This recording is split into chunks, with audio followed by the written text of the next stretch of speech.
તો એ લોકો ગાય છે દ્વારકાથી જય રામાધાની આજે તો જઈએ છે જીમમાં.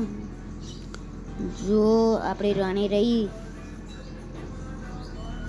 આ જીમમાં જવાનો રસ્તો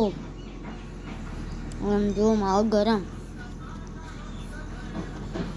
સંગાથી કુબેટ હાથમાં આવી જઈએ અને ડમ્બલ ઉઠાવવાનું ચાલુ કરી નાખશે જીમમાં જઈને. અને જો 5 કેજીના ઉઠાઈએ છીએ ડબલ.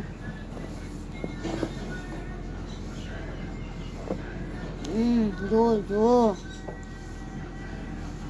હા બીજી કસરત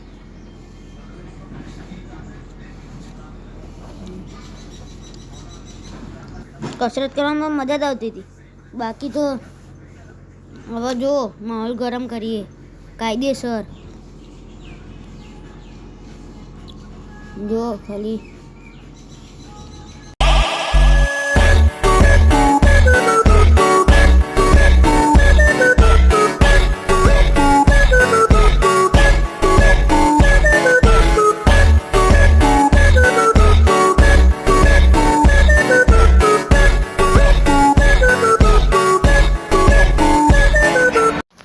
સો બાય ગાઈસ. જય દ્વારકાધીશ, જય રામાધાની. આટલો બધો સપોર્ટ કરવા માટે થેન્ક યુ. આ વિડીયોમાં 90 વ્યૂઝ જતા રહે એટલી ઈચ્છા કરું તમારથી પૂરી કરજો અને 100 સબસ્ક્રાઈબર પૂરા કરતા જજો. અને બીજું જ કંઈ નહીં, ચો દેખાવું એમ સબ દેખાતો હોય કમેન્ટ કરજો. જય માતાજી.